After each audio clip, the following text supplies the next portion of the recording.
Hello future charter accountants, कैसे आप सब। आज हम पढ़ने जा रहे हैं इन्वेंट्रीज।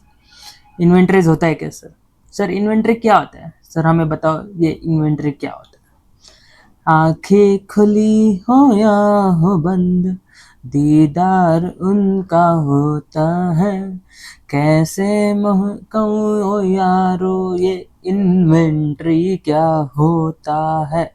क्या सर, क्या गाना गाया? अब सर बता भी दो इन्वेंट्री क्या होता है। सर मन लगा के पढ़ने आए थे सर।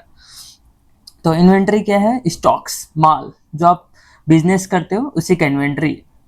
जैसे मान लो आपने स्टेशनरी का बिजनेस किया, तो आपका बुक्स, पेन, ये सब आपका इन्वेंट्री है। सर कब से इन्वेंट्री स्टेशनरी का आप एग्जांपल दे रहे हो? कुछ नया एग्जांपल लेके आओ। मार्केट में सर कितना चीज़ है, कुछ नया एग्जांपल लेके आओ। चलो नया एग्जांपल आप सभी के लिए। हम क्लोथ्स का बिजनेस कर रहे हैं। हम क्या चीज़ का बिजनेस कर रहे हैं? हम क्लोथ्स का बिजनेस कर रहे हैं। सर हम बाजार में कपड़ा बेचते हैं, हमारा सर कपड़ा का दुकान है। तो हमारे लिए इन्वेंट्री क्या होगा? कपड़ा। हमारे लिए इन्वेंट्री क्या होगा? कपड़ा। मान लो मैंने 100 कपड़ा खरीदा, 100 जीन्स खरीदा, ठीक है, 100 जीन्स खरीदा। और साथ ही साथ मुझे ये बुखार हो रखा था, मैंने मेडिसिन भी मंगवाया। क्या किया मैंने 100 कपड़ा खरीदा, ठीक है, मैंने 100 जीन्स खरीदा। ये राजेश का क्लोथ शॉप है। Rajesh cloth shop.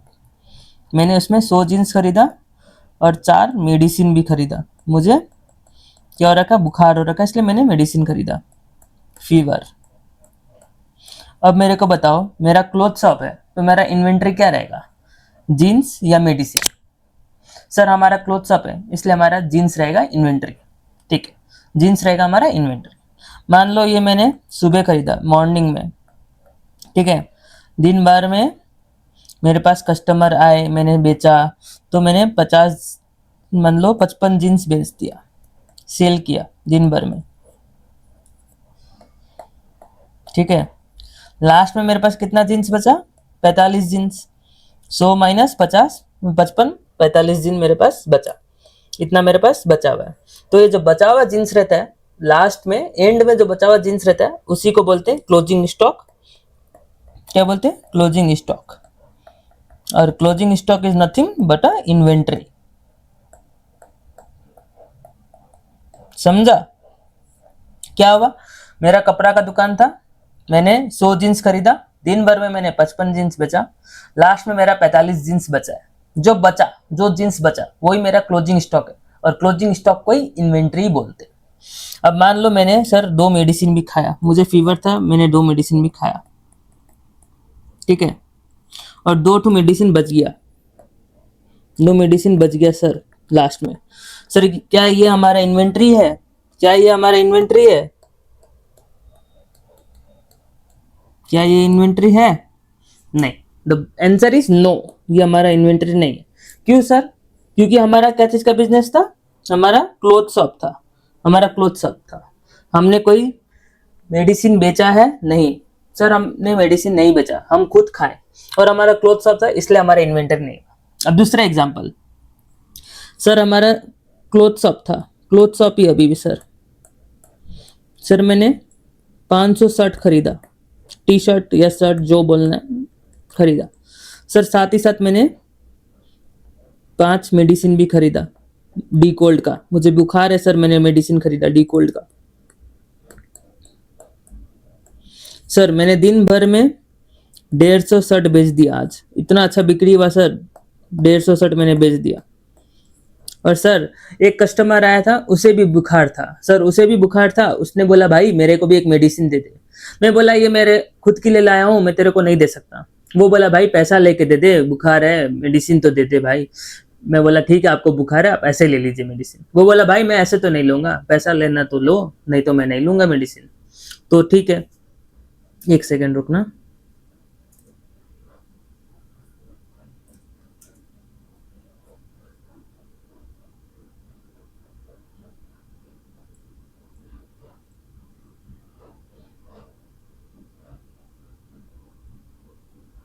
अरे यार,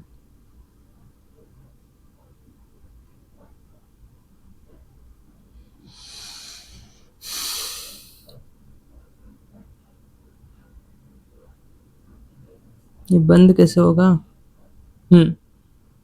सॉरी फॉर द डिस्टर्बेंस। तो क्या हुआ, सुनो, मेरा क्लोथ शॉप था, मैंने 500 टी शर्ट लाया, उस पे से मैंने 150 टी शर्ट बेच दिया, ठीक है। और मुझे बुखार भी था, इसलिए मैंने 5 मेडिसिन भी लेके आया, डी कोल्ड का मेडिसिन मैंने लेके आया। अब एक कस्टमर आया, उसे भी बुखार था, उसने बोला भाई तेरे पास डी कोल्ड है ही, मुझे दिख रहा सामने, मुझे भी एक दे दे। मैं बोला ये मेरे खुद के लिए लाया हूँ, मैं नहीं दूंगा आपको। उसने बोला भाई बुखार है, दे दे, पैसा लेके दे दे। मैं बोला ठीक है चलिए, आपको बुखार है मैं दे देता हूँ। उसने बोला भाई देगा तो पैसा लेना होगा। मैं पैसा बिना तो मैं कुछ नहीं लेता, मैं मुफ्त में नहीं लेता। कस्टमर अजीब सा था, बोलता मैं भगवान में मानता हूँ, मैं पैसा बिना नहीं लेता। तो मैंने बोला ठीक है, आप पैसा के साथ दे दो, मुझे दे दो। ये एक मेडिसिन का मैंने 50 रुपये में खरीदा था, मैं एक मेडिसिन आपको दे रहा हूँ, 50 रुपये दे दो मुझे मेडिसिन का। तो उसने मुझे 50 रुपये दे भी दिया, मैंने एक मेडिसिन उसको दे दिया, मैंने एक मेडिसिन उसको बेच दिया। अब मुझे बताओ, मेरे पास 4 मेडिसिन बचा है, और क्लोथ्स कितना बचा है? 350 क्लोथ्स, 350 टी शर्ट बचा है। दिन भर में मैंने 150 बेचा, 150 सेल किया, अब 350 जींस बचा है, और 4 मेडिसिन बचा है। अब मुझे बताओ मेरा इन्वेंट्री क्या है? सर मैंने एक मेडिसिन तो बेचा है, मैंने 150 टी शर्ट भी बेचा है, सर इन्वेंट्री क्या है? अभी भी इन्वेंट्री आपका टी शर्ट ही रहेगा, इन्वेंट्री आपका टी शर्ट ही रहेगा, क्लोजिंग स्टॉक इन्वेंट्री।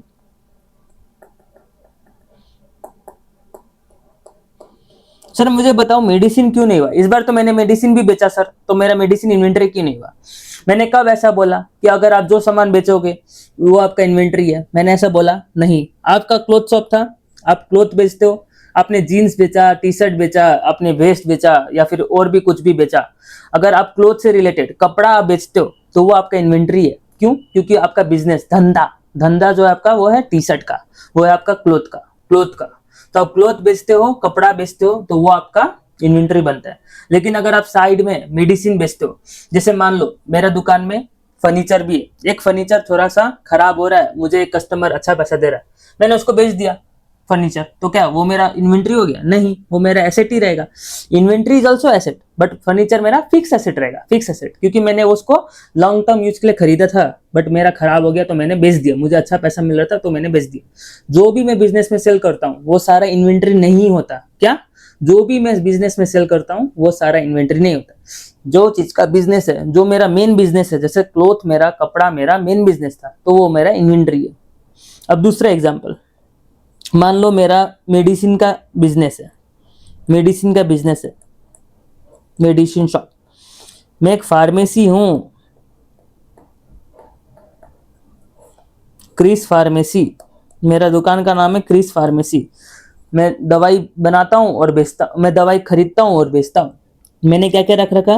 मैंने मान लो डी कोल्ड 20 पीस, ठीक है, हनी टस 5 पीस, ठीक है, और मैं क्या क्या रखता हूँ? पैरासीटामोल 10-15 पीस, रिफ्रेस्टियर 10 पीस,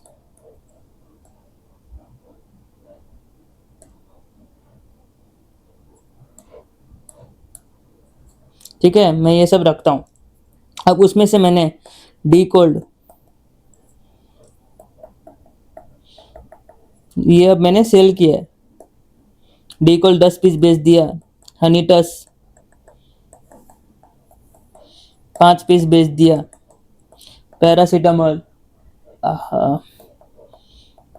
10 पीस बेच दिया, ठीक है, इतना मैंने बेच दिया। The end of the day, business का अंत में मेरा क्या क्या बचा? डी कोल्ड, हनी टस, पैरासीटामोल, रिफ्रेस्टियर, सब कितना कितना बचा हुआ है? हनी डी कोल्ड मैंने 10 बेचा तो 10 बचा है, हनी टस मैंने सारा बेच दिया तो ये 0 हो गया। पैरासीटामोल 15 मेरे पास था, 15 मैंने परचेज किया था, 15 मैंने परचेज किया था, उसमें से मैंने 10 बेच दिया तो 5 मेरे पास बचा। और रिफ्रेस्टियर मैंने 10 खरीदा था, 10 का 10 ही है मेरे पास, तो 10 पीस बचा, ठीक है। तो अब ये सारा क्या मेरा हुआ? इन्वेंट्री। सर अब मेडिसिन की इन्वेंट्री हुआ, क्योंकि मेरा बिजनेस क्या चीज का था? फार्मेसी का। मेरा बिजनेस ही क्या चीज का था? फार्मेसी का।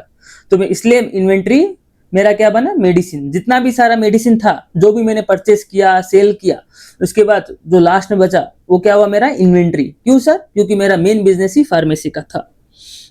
अब इसी एग्जांपल को कंटिन्यू करते हैं, ठीक है। मान लो मेरा मेडिसिन का कंपनी है, इस बार कंपनी है, ठीक है, मेडिसिन कंपनी, अरम मेडिसिन कंपनी। एक कंपनी है जिसका नाम है अरम मेडिसिन कंपनी। ये कंपनी क्या है, क्या करती है, दवाई बनाती है, मेडिसिन मैन्युफैक्चर भी करती है। इस बार दवाई बनाते हम, पहले हम क्या कर रहे थे, हम दवाई खरीदते थे, बेचते थे। अब हम दवाई बनाएंगे। दवाई मैन्युफैक्चर भी करती है और सेल भी करती है, ठीक है। एंड सेल मतलब एंड सेल भी करती है, ठीक है। तो मान लो मुझे डी कोल्ड मेडिसिन बनाना है, डी कोल्ड मेडिसिन बनाना है, ठीक है। डी कोल्ड मेडिसिन बनाने के लिए मुझे क्या क्या चाहिए, मान लो मुझे एग्जाम्पल लेते हैं, ठीक है। मुझे भी पता नहीं फॉर्मूला, लेकिन एग्जाम्पल लेते हैं। तुलसी पत्ता चाहिए, तुलसी चाहिए, नीम चाहिए, ठीक है। इसके बाद मान लो एक केमिकल आता है, वो चाहिए। मुझे क्या चाहिए, मुझे ये तीनों मेडिसिन चाहिए, ये तीनों सामान चाहिए, तभी जाके मैं डी कोल्ड मेडिसिन बना सकता हूँ।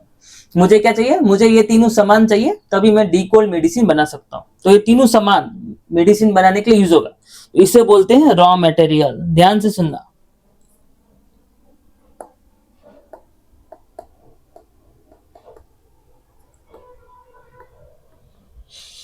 क्या हुआ सर, वापस बताओ। मेरा एक मेडिसिन मैन्युफैक्चरिंग कंपनी है, मेरा एक मेडिसिन मैन्युफैक्चरिंग कंपनी है, जहाँ पे मैं मेडिसिन बनाता भी हूँ, बेचता भी हूँ, ठीक है। सर मुझे डी कोल्ड मेडिसिन बनाना है। डी कोल्ड मेडिसिन बनाने के लिए सर मुझे तुलसी पत्ता, नीम पत्ता, साथ ही साथ 2-3 केमिकल चाहिए। सर वो सारा सामान मैं यूज करके ही एक मेडिसिन बना सकता हूँ।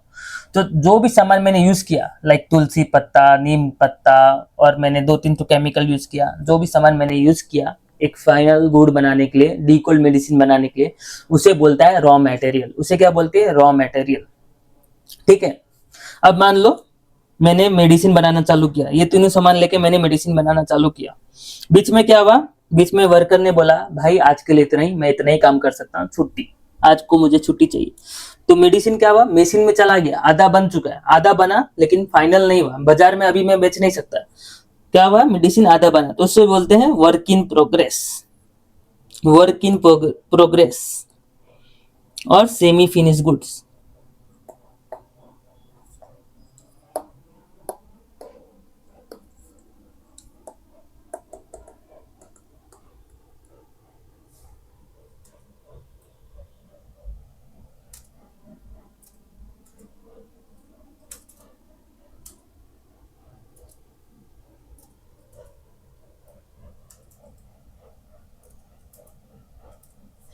और सेमी फिनिश गुड्स, ठीक है, समझा। अब क्या हुआ, मान लो मैंने ये तो किया सर, सेमी फिनिश गुड्स तो बना लिया मैंने। अब सर क्या हुआ, डी कोल्ड मेडिसिन बन गया। सर दूसरा दिन वर्कर आए, डी कोल्ड मेडिसिन उन्होंने बना दिया। उसे बोलते हैं, जो डी कोल्ड मेडिसिन बन गया, सर मैं इसको बाजार में बेच सकता हूँ, सर सब कुछ बन गया इसमें, ये दवाई बाजार में बिका जा सकता है, इसे बोलते हैं फिनिश गुड्स, इसे बोलते हैं फिनिश गुड्स।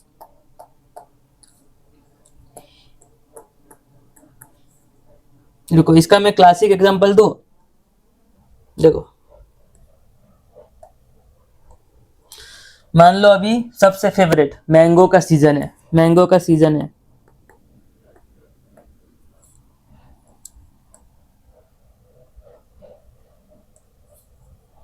मैंगो, मैंगो का सीजन है सर, मुझे भी खिला दो सर मैंगो। तो मैंगो का सीजन है, क्या हुआ, आपने मम्मी को बोला मम्मी एक काम करते हैं, येलो कलर लेते हैं, मम्मी आम रस बना दो, आम रस बना दो मम्मी।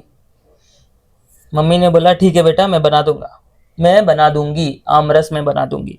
तो पहले मैंने मैंगो यूज किया। आम रस बनाने के लिए क्या चाहिए, मैंगो चाहिए, ठीक है, मिल्क चाहिए, शुगर चाहिए, ठीक है।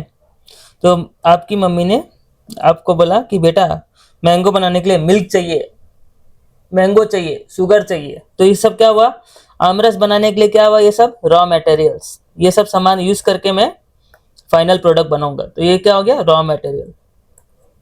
अब क्या हुआ, मम्मी मैंगो बनाने गई, मिक्सी में मैंने, सॉरी आमरस बनाने गई, मिक्सी में मम्मी ने मैंगो, मिल्क, शुगर ये सब मिक्स करना चालू किया, मिक्स होते गया, लेकिन बीच में लाइट चला गया, नो इलेक्ट्रिसिटी, इलेक्ट्रिसिटी चला गया, तो वो काम बीच में ही रुक गया, अब वो मैंगो रहा, मैंगो, मिल्क, शुगर तीनों मिक्स हो चुका, मिक्सी में पीसा जा रहा है, अब वो मैंगो रहा नहीं, तो रॉ मटेरियल रहा नहीं, लेकिन अब आमरस बन गया, क्या आप पी सकते हो उसको, आमरस बना नहीं, तो कहां पे बचा, सेमी फिनिश गुड्स, हर बात में नहीं, कहां पे बचा, सेमी फिनिश गुड्स, फिर से समझो, या फिर वर्क इन प्रोग्रेस।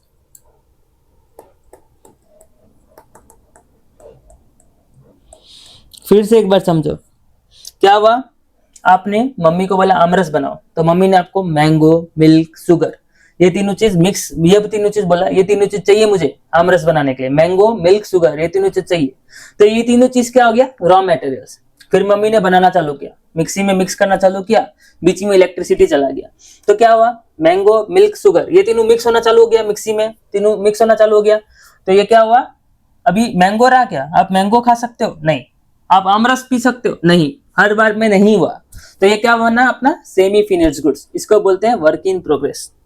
फिर इलेक्ट्रिसिटी आया, आपको आमरस मिल गया, तो ये होता है अपना फाइनल प्रोडक्ट, जिसे अपने बोलते हैं फिनिश गुड्स,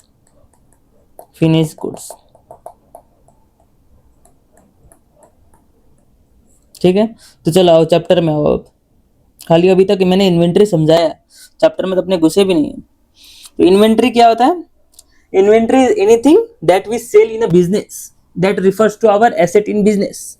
क्या हुआ, जैसे मेरा क्लोथ का बिजनेस है, तो क्लोथ हमारा क्या हुआ, इन्वेंट्री, हमारा क्लोथ का बिजनेस है, तो क्लोथ मेरा क्या हुआ, इन्वेंट्री।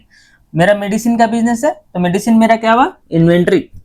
मेरा मान लो फर्नीचर का बिजनेस है, मैं फर्नीचर बेचता हूँ, खरीदता हूँ, तो फर्नीचर मेरा क्या हुआ, इन्वेंट्री। इन्वेंट्री तीन प्रकार का हो सकता है, raw material, semi finish goods, finish goods. WIP हो गया आपका,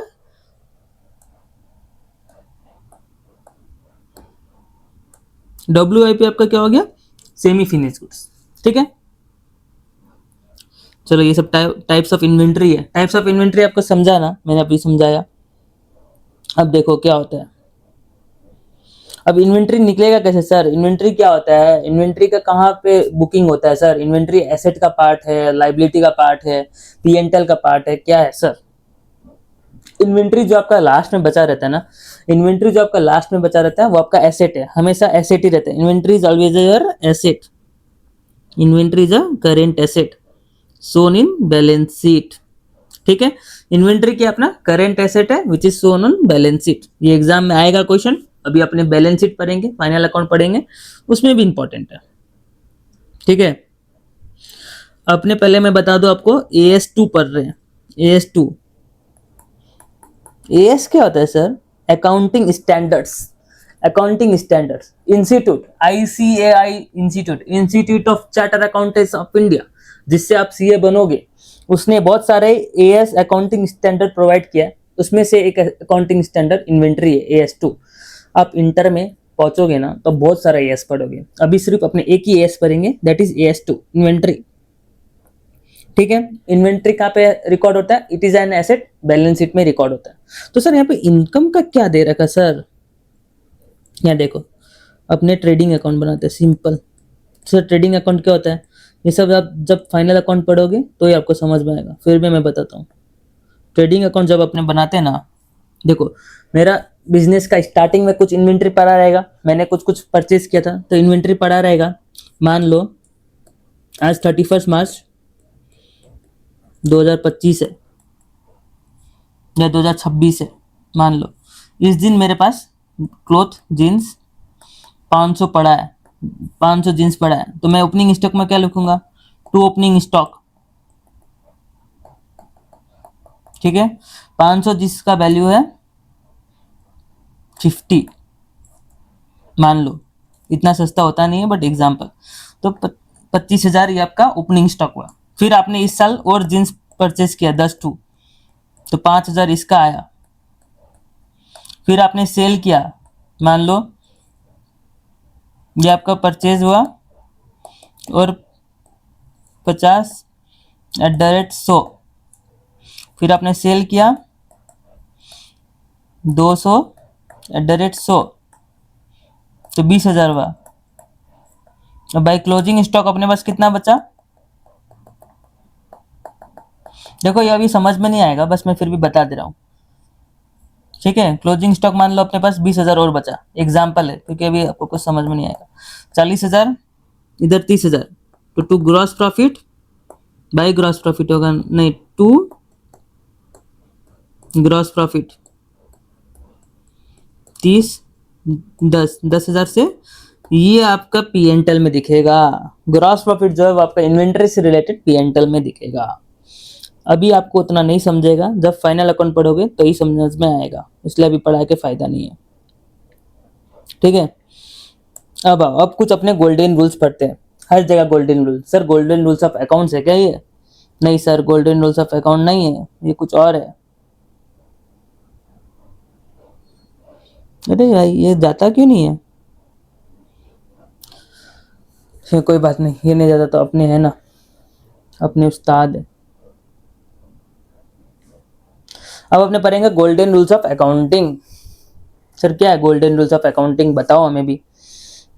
देखो इन्वेंट्री कभी भी हमेशा, अरे यार ये मुझे परेशान करके रखा है। इन्वेंट्री हमेशा लोअर ऑफ कॉस्ट और एनआरबी विचर इज लोअर, इसी में मेजर होता है। इन्वेंट्री क्या में मेजर होता है? लोअर ऑफ कॉस्ट और एनआरबी। सर होता क्या है, कॉस्ट क्या होता है, एनआरबी क्या होता है, ये बताऊंगा। अभी सिर्फ ये याद रखो, इन्वेंट्री हमेशा लोअर ऑफ कॉस्ट और एनआरबी विचेवर इज लोअर उसमें मेजर होता है। तो सर कॉस्ट क्या होता है? देखो कॉस्ट यहाँ बहुत हड़बड़ी है ना आप लोग को, कॉस्ट में बताता हूँ शॉर्ट में। पहले कॉस्ट और एनआरबी समझते हैं, फिर उसका लॉन्ग प्रोसेस में समझेंगे। देखो एक सेकंड रुकना, मैं पानी वानी पी के आता हूँ थोड़ा सा।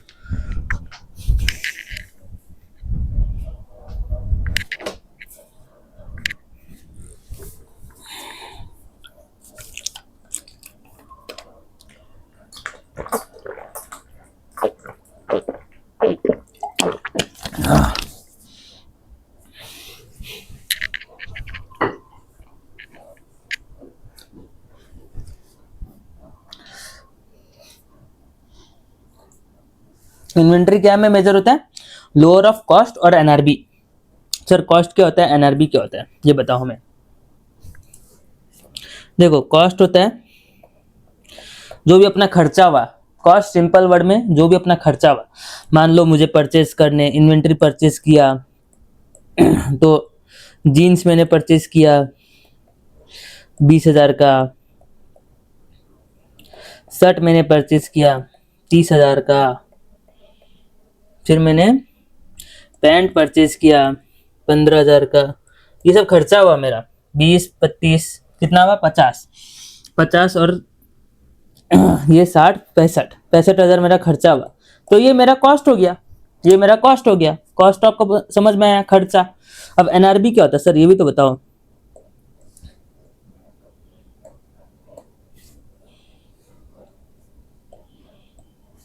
एनआरबी क्या होता है सर, एनआरबी क्या होता है वो भी बताओ सर हम। एनआरबी क्या हुआ? Net realisable value, net realisable value. Sir ये होता क्या है, नेट रियलाइजेबल वैल्यू क्या होता है सर, ये बताओ हमें। देखो हमने मान लो सेल किया,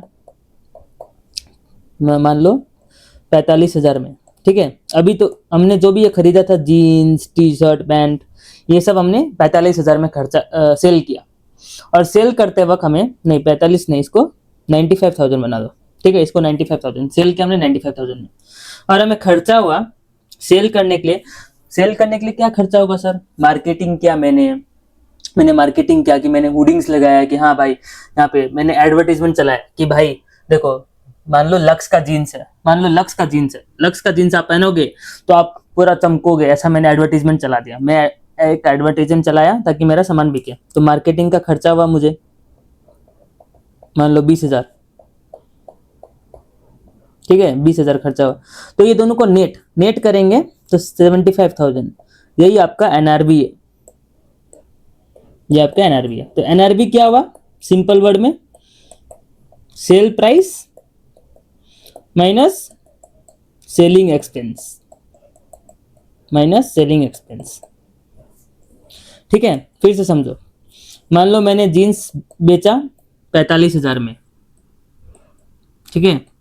अब इसको बेचने के लिए सेलिंग एक्सपेंस लगा, सेलिंग एक्सपेंस मान लो मार्केटिंग का हो सकता है, या फिर मैंने बोला, भाई मेरा एक एम्प्लॉय था, मैंने बोला अगर तू जीन्स बेचेगा आज तो मैं तेरे को 10% कमीशन दूंगा, मैं 10% कमीशन दूंगा। तो कमीशन का हुआ ये सब, या फिर मार्केटिंग हुआ प्लस मार्केटिंग, जितना भी सेलिंग एक्सपेंस है वो मान लो ये सारा सेलिंग एक्सपेंस, ये आपका सेल प्राइस, ये आपका सेलिंग एक्सपेंस मान लो 10,000 का है। तो नेट मैंने कितना रुपए में जीन्स बेचा, 35,000। तो यही आपका एनआरबी है। अब मान लो मैंने जीन्स परचेज किया था 30,000 में, ठीक है, ये मेरा कॉस्ट प्राइस है। तो अब इन्वेंट्री कितना में रिकॉर्ड होगा, कॉस्ट और NRB which ever is lower, 30,000 और 35,000, ठीक है, विच एवर इज लोअर में रिकॉर्ड होगा। लेकिन कब रिकॉर्ड होगा, अगर इन्वेंट्री मेरे पास बचा है। इन्वेंट्री बचा मतलब मान लो मैंने ये 50 जीन्स खरीदा था, सिर्फ 45 बेचा, एक जीन्स का 30,000 है, ठीक है, एक एग्जांपल है, रफ एग्जांपल है, एक जीन्स का 30,000 है, मैंने 50 जीन्स खरीदा और मैंने 45 जीन्स बेचा, तो अभी मेरे पास कितना बचा, 5 जीन्स। तो 5 जीन्स आपका रिकॉर्ड होगा 30,000 और 35,000, which ever is lower, lower कितना हुआ 30,000। तो मेरा 30,000 जीन्स रिकॉर्ड होगा, 5 जीन्स मेरा 30,000 में रिकॉर्ड होगा। अब दूसरा एग्जांपल मान लो, मेरा कॉस्ट था, मान लो इस बार अपने अच्छे से एग्जांपल लेते हैं, 5 जीन्स मैंने खरीदा @ 1,000 रुपया, तो मेरा कॉस्ट हो गया 5,000, ठीक है।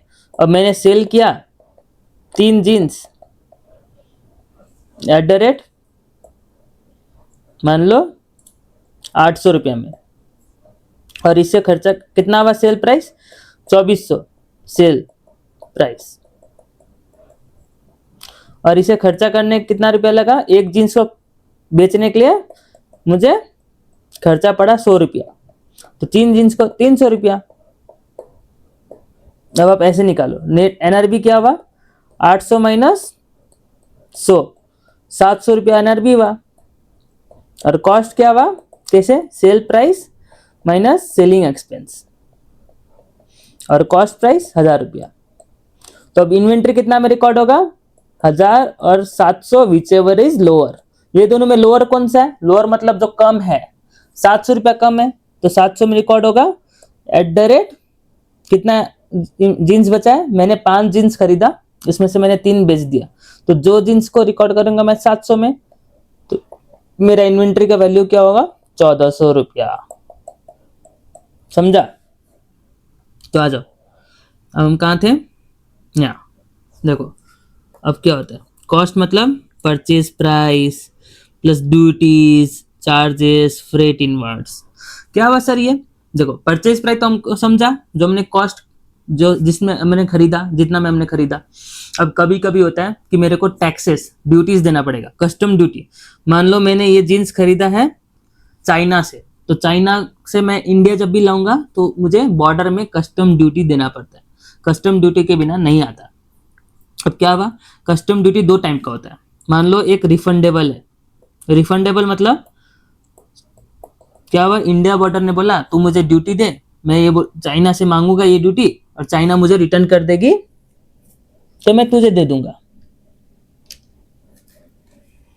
क्या हुआ, इसमें इंडिया वालों ने कस्टम ड्यूटी तो मांगा है,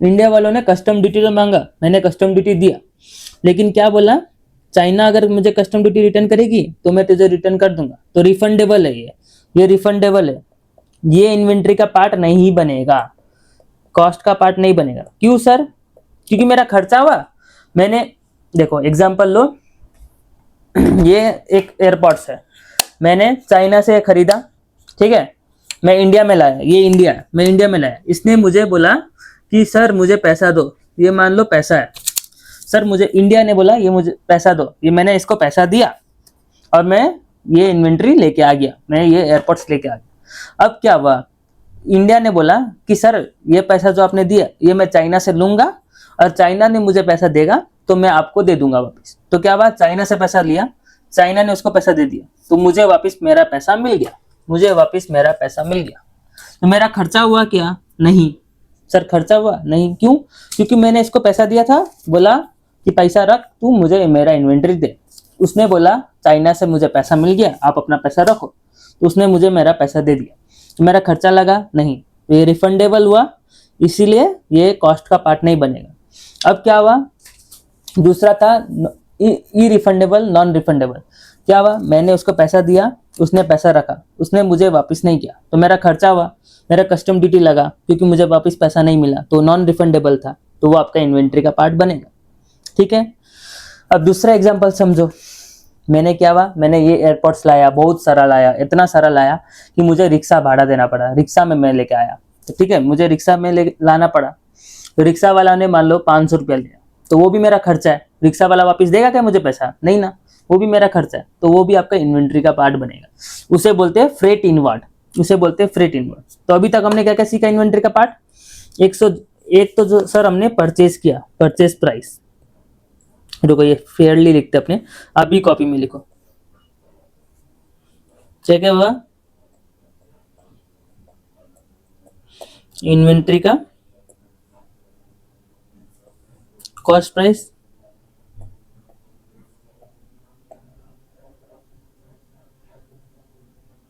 क्या क्या हुआ, एक तो sir purchase price,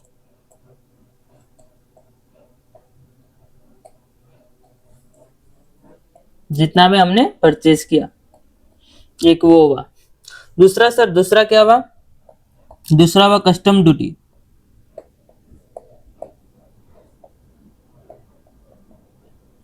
custom duty कौन सा वाला सर, जो रिफंड नहीं होगा, जिसका पैसे मुझे नहीं मिलेगा सर, नॉन रिफंडेबल। सर तीसरा क्या हुआ, तीसरा हुआ आपका फ्रेट इनवर्ड,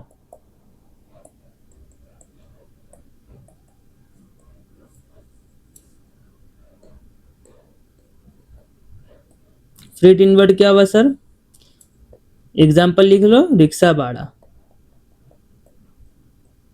रिक्शा, ठीक है, ऐसे एग्जाम्पल भी लिख लिया करो।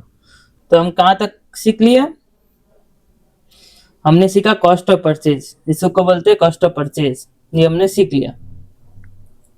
अब क्या हुआ सर, अब मान लो मैंने रिक्शा भाड़ा तो दिया सर, रिक्शा भाड़ा दे दिया मैंने, लेकिन वो रिक्शा वाले ने बोला सर मैं आपको सामान अंदर तक नहीं लाके दूंगा, सर मैं सामान अंदर तक नहीं लाके दूंगा, वो आप किसी और से, अरे यार, वो आप किसी और से मंगवा लो, मैं सामान तो अंदर नहीं लाके दूंगा सर, वो आप किसी और से मंगवा लो, तो उसका खर्चा मुझे अलग से लगा, उसे बोलते हैं लेबर चार्जेस। मैंने एक और लेबर को हायर किया, भाई मैंने बोला भाई सुन ये सामान तू अंदर तक ले जा, मेरा रिक्शा वाला नहीं लेके जा रहा, तो मैंने उसको 200 रुपये और पकड़ाया, उसे बोलते हैं लेबर चार्जेस, ठीक है, लेबर चार्जेस। अब उसके बाद क्या हुआ, उसके बाद आया फैक्ट्री ओवरहेड। सर ये क्या चीज नया बता दिया, फैक्ट्री ओवरहेड। फैक्ट्री ओवरहेड मान लो मेरा एक फैक्ट्री है, ठीक है, मेरा एक फैक्ट्री है, उसमें और भी चार्जेस लगा, जैसे मुझे फैक्ट्री का रेंट दिया, मैंने फैक्ट्री का रेंट दिया, ठीक है, इसके बाद मान लो मैंने फैक्ट्री का रेंट दिया, ठीक है, तो फैक्ट्री का रेंट दिया सर, वो इन्वेंट्री का पार्ट क्यों बनेगा सर, देखो मेरा इन्वेंट्री कहाँ पे आएगा, फैक्ट्री में आएगा, गोडाउन में आएगा, मान लो गोडाउन, फैक्ट्री को बोलता हूँ गोडाउन, गोडाउन में सर मेरा इन्वेंट्री आएगा, गोदाम जिसको हम गोदाम बोलते हैं सर, तो उसमें रेंट दिया मैंने, गोदाम के लिए मैंने एक और आदमी रख रखा है सर, गोदाम में मैंने रेंट दिया, गोदाम के लिए एक और आदमी रख रखा है सर मैंने, क्या हुआ सर, वापिस बताओ सर, क्या हुआ क्या हुआ क्या हुआ, मुझे नहीं समझ रहा सर, मैंने गोडाउन एक तो लिया, रेंट में मैंने गोडाउन लिया, उसी में मैंने सारा इन्वेंट्री रखा, तो उसमें रेंट लगा सर, फिर उसमें मैंने एक आदमी हायर कर रखा है, उससे मैंने दिया, ठीक है, उससे मैंने दिया पैसा, मैन, फिर क्या हुआ सर, मैं जैसे जैसे इन्वेंट्री आता है, जैसे जैसे मेरा, मान लो मेरा मेडिसिन का ही शॉप है, तो सर जैसे जैसे मेडिसिन आता है, मुझे एक केमिकल रखना पड़ता है ताकि मेडिसिन खराब ना हो, ताकि मेडिसिन खराब ना हो। मान लो मेरे पास 5 डी कोल्ड है, तो मुझे 5 टू केमिकल रखना पड़ेगा सर। तो ये आपका वेरिएबल चार्जेस हो गया। वेरिएबल क्यों हुआ सर? अगर मेरे पास 4 डी कोल्ड होता तो मैं 4 ही केमिकल रखता, अगर मेरे पास 10 डी कोल्ड रहेगा तो मैं 10 ही केमिकल रखूंगा, इसीलिए ये वेरिएबल है। और रेंट और मैन चार्जेस क्या है? फिक्स्ड है। क्यों सर? अगर मान लो मेरे पास 10 टू मेडिसिन है तो भी मैं रेंट 2000 ही दूंगा, अगर मेरे पास 5 मेडिसिन है तो भी मैं रेंट 2000 ही दूंगा। सर रेंट, सर मेडिसिन चाहे 10 हो, चाहे 5 हो, चाहे 500 हो, रेंट मेरा 2000 लग रहा है तो 2000 ही लगेगा। सर लेबर मैंने 1 लाख रखा है, उसको चाहे मैं 2 मेडिसिन गोडाउन में रखूं, उसको कोई मतलब नहीं है, वो बोलेगा मुझे सर सैलरी चाहिए इतना, उतना देना ही पड़ेगा। तो ये सब मेरा खर्चा क्यों हो रहा है? इन्वेंट्री के कारण हो रहा है। इन्वेंट्री नहीं होता तो मैं क्या गोडाउन रखता, मैं गोडाउन लेता। देखो इन्वेंट्री 1 टू हो चाहे 100 हो, मुझे एक गोडाउन रखना पड़ेगा, उसका रेंट देना पड़ेगा। लेकिन अगर इन्वेंट्री रहता ही नहीं, मेरे पास इन्वेंट्री रहता ही नहीं, तो मैं गोडाउन रखता नहीं। इसीलिए ये इन्वेंट्री का पार्ट बनेगा। इसको बोलते हैं फिक्स्ड एंड वेरिएबल ओवरहेड। ये समझा आपको? फिर से समझो। मान लो मेरा इन्वेंट्री है, मैंने 5000 मेडिसिन मंगाया, तो वो 5000 मेडिसिन में कहाँ रखूंगा? गोडाउन में। ठीक है, गोडाउन में रखूंगा, तो गोडाउन का रेंट चार्जेस है मान लो 20,000 रेंट चार्जेस है। और एक लेबर रखा, उसने भी 1000 रुपये लिया। अब चाहे मैं उसमें 50,000 मेडिसिन रखूं, चाहे 500 मेडिसिन रखूं, रेंट मेरा 20,000 ही रहने वाला है, लेबर 1000 रुपया लेगा, उससे कम वो लोग नहीं मानेंगे। तो उसको बोलते हैं फिक्स्ड एक्सपेंस। अब दूसरा क्या हुआ सर, मान लो सर मैंने डी कोल्ड मेडिसिन रखा 5000, तो मुझे 5000 केमिकल चाहिए। लेकिन सर अगर मैं 4000 मेडिसिन रखता तो मुझे 4000 केमिकल चाहिए था, तो उसको बोलते हैं वेरिएबल एक्सपेंस, उसको बोलते हैं वेरिएबल एक्सपेंस। अब ये सर इन्वेंट्री का पार्ट क्यों बना, ये तो समझाओ। अगर केमिकल नहीं होता, सॉरी इन्वेंट्री नहीं होता तो केमिकल चाहिए होता नहीं, तो ये अपना इन्वेंट्री में जुड़ेगा। सर ये समझा। अब रेंट और ये बताओ लेबर। देखो अगर इन्वेंट्री नहीं होता तो क्या मैं गोडाउन रखता? इन्वेंट्री नहीं होता तो मैं गोडाउन रखता नहीं। चाहे 5000 मेडिसिन हो चाहे 500 मेडिसिन हो, मेरा रेंट वही होगा। सर वो समझा, ये फिक्स्ड है। लेकिन अगर इन्वेंट्री ही नहीं होता, अगर 0 मेडिसिन होता तो क्या मैं रखता गोडाउन? नहीं, मैं गोडाउन ही नहीं रखता, इसलिए वो इन्वेंट्री में जुड़ेगा। समझा? अब तो ये भी हमने को समझा, कॉस्ट ऑफ कन्वर्जन इसको बोलते हैं। ठीक है। और कोई खर्चा इन्वेंट्री को लाने में, और कोई भी खर्चा लगा, मान लो आपने ठेला में लाया तो रिक्शा वाला ने उतारा नहीं तो उसको हमने पैसा दिया अलग से, तो कोई भी और खर्चा होगा वो सब भी आपका इन्वेंट्री में जुड़ेगा। अब इन्वेंट्री में क्या नहीं जुड़ेगा सर? इन्वेंट्री में क्या नहीं जुड़ेगा ये तो समझा हमको सर। इन्वेंट्री में ये सब चीज जुड़ेगा, ये आपने बता दिया अच्छे से। ठीक है। अब सर हमें ये बताओ कि इन्वेंट्री में क्या नहीं जुड़ेगा, तो लिखो एक्सक्लूड।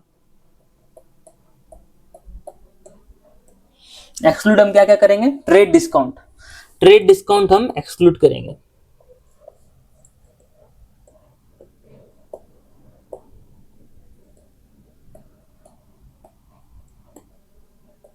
सर हम ट्रेड डिस्काउंट क्यों एक्सक्लूड करेंगे सर, ये बताओ हमें। हम अब याद है purchase book, sales book, purchase return book पढ़े थे, तभी हम ट्रेड डिस्काउंट का एक्सक्लूड कर देते हैं। क्योंकि ट्रेड डिस्काउंट इसलिए एक्सक्लूड करेंगे क्योंकि हमने परचेज किया मान लो इन्वेंट्री 5000 में। ठीक है, हमारा इन्वेंट्री का कॉस्ट, हमने एक दुकान में गया, उसने हमें उसको बोला कि हमें भाई जीन्स चाहिए, हमें जीन्स चाहिए, तो उसने बोला भाई जीन्स का तो 5000 रुपया लगेगा। हमने बोला भाई हम 500 जीन्स ले लेंगे, भाई 500 जीन्स ले लेंगे, कुछ तो डिस्काउंट दो। तो उसने बोला ठीक है चल मैं तेरे को 5000 नहीं, इसको मैं 4500 में ही देता हूँ, 4500 में ही देता हूँ, मैं आपको 10% डिस्काउंट देता हूँ। 5000 में नहीं, मैं आपको 4500 में देता हूँ, मैं आपको 10% डिस्काउंट देता हूँ। तो मेरा इन्वेंट्री का कॉस्ट क्या हुआ, मेरा परचेस कॉस्ट क्या हुआ, कितना हुआ? 4500। 5000 हुआ क्या? अब 5000 हुआ क्या? नहीं, क्यों? क्योंकि उसने मुझे 4500 में देने माना, तो 500 रुपये आपका क्या हुआ? Trade discount. तो ये आपका खर्चा ही नहीं है, आप खरीदे ही 4500 में, तो आपका ये इन्वेंट्री का पार्ट नहीं बनेगा, इन्वेंट्री का पार्ट नहीं बनेगा। ठीक है। उसके बाद एबनॉर्मल लॉस वगैरह भी होता है, वो भी उसके लिए टाइम है। इतना सारा चीज एक बार में कंफ्यूजन हो जाएगा अपने को। तो इन्वेंट्री का क्या क्या पार्ट होता है और क्या क्या नहीं होता वापस बताओ। चलो, कॉस्ट ऑफ परचेज में परचेज प्राइस आएगा। परचेज प्राइस क्या हुआ सर? परचेज प्राइस हुआ जिसमें आपने खरीदा, परचेज प्राइस हुआ जिसमें हमने खरीदा।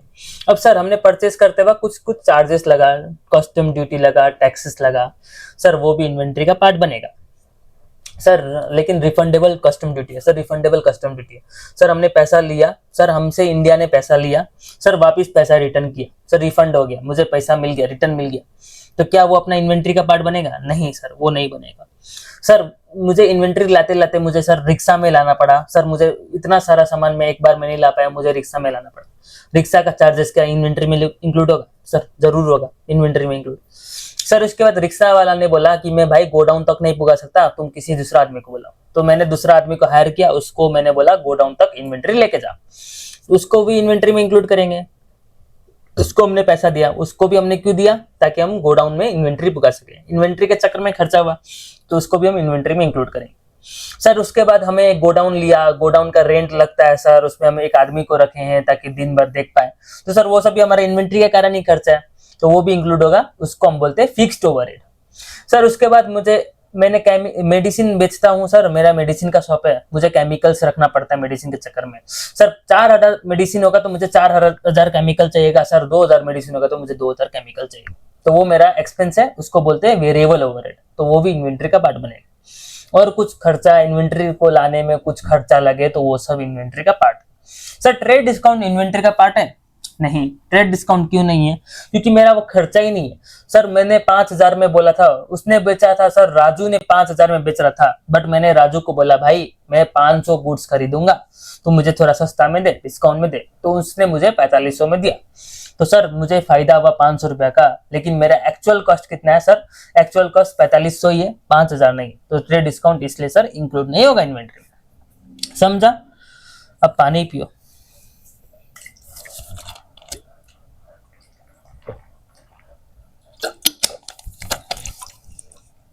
सर अब सर ये समझाओ, कॉस्ट तो हमने समझा सर, कॉस्ट समझते समझते हम एनआरबी भूल गए, मारेंगे ना सर। एनआरबी क्या है? नेट रियलाइजेबल वैल्यू, मतलब selling price minus selling expense. NRB का फंडा सिंपल है, selling price minus selling expense, और कुछ भी नहीं है। तो ठीक है, यहां तक एक बार वापस समझते हैं सर। इन्वेंट्री क्या है?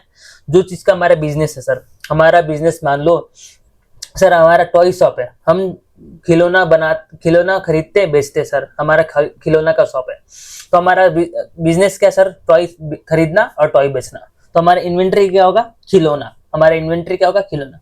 सर फर्नीचर हमारा इन्वेंट्री होगा क्या? नहीं सर। क्यों सर? मान लो मेरा दोस्त आया, मेरा 2000 का फर्नीचर वो 4000 में खरीद रहा है, मैंने उसको बेच दिया, तो फर्नीचर मेरा सर, मैंने उसको भी तो बेचा, क्या वो मेरा इन्वेंट्री है? नहीं। क्यों? क्योंकि हमारा बिजनेस ही टॉय शॉप है, हमारा बिजनेस फर्नीचर खरीद के बेचने का नहीं है। वो तो मुझे फायदा हो रहा था तो मैंने बेच दिया, बट हमारा बिजनेस फर्नीचर का नहीं है। तो क्या होगा?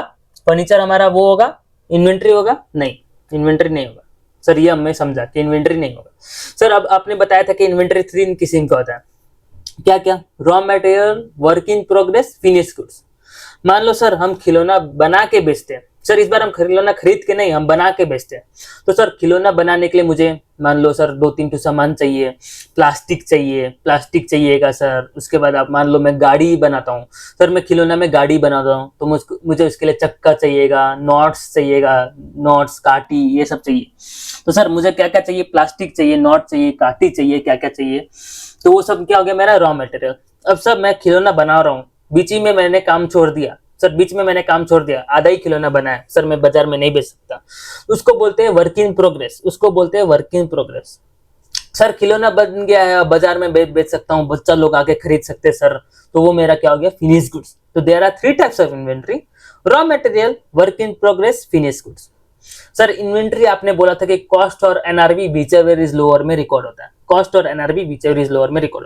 तो सर कॉस्ट में क्या क्या आता है? परचेज प्राइस के बाद आपका आता है लेबर कॉस्ट के बाद आता है आपका कस्टम ड्यूटी, फ्रेट इनवर्ड मतलब रिक्शा भाड़ा, आपका कोई भी ठेला भाड़ा, वो सब। फिर आता है आपका fixed and other variable expenses and other cost. Sir क्या नहीं आता इन्वेंट्री में? सर ट्रेड डिस्काउंट नहीं आता इन्वेंट्री में।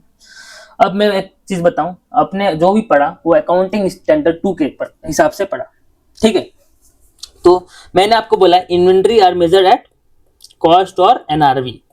सर कब से आप बता रहे हो कि कॉस्ट और एनआरवी में इन्वेंट्री मेजर होता है, व्हिचएवर इज लोअर। सर यही समझा मैंने तो, लेकिन इट इज एप्लीकेबल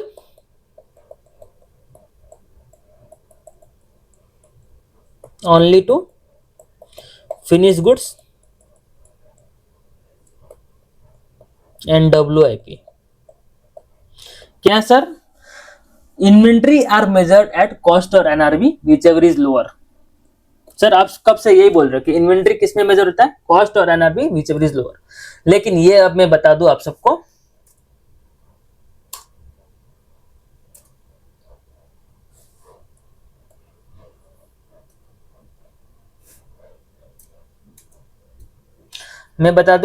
ये एप्लीकेबल है only for finish goods and WIP। Inventory are measure at cost और एनआरवी व्हिचएवर इज लोअर, लेकिन ये एप्लीकेबल है सिर्फ फिनिश गुड्स एंड WIP। तो सर रॉ मटेरियल किस में मेजर होता है, रॉ मटेरियल किस में मेजर होता है, ये भी हमें बता दो। तो अगर आपको जानना है रॉ मटेरियल किस में मेजर होता है तो आप कल आइए।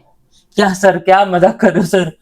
हाँ, जैसे सस्पेंस मूवी होता है इसी तरह आज मैं आपको इन्वेंट्री लेक्चर सस्पेंस में छोड़ रहा हूँ। सर इन्वेंट्री लेक्चर में सस्पेंस में छोड़ रहा हूँ। अगर आपको जानना है कि रॉ मटेरियल किस में मेजर होता है तो आप कल आइएगा। सर ये तो पता चल गया कि इन्वेंट्री कॉस्ट और एनआरवी व्हिचएवर इज लोअर में मेजर होता है, लेकिन ये एप्लीकेबल है फिनिश गुड्स एंड WIP के लिए।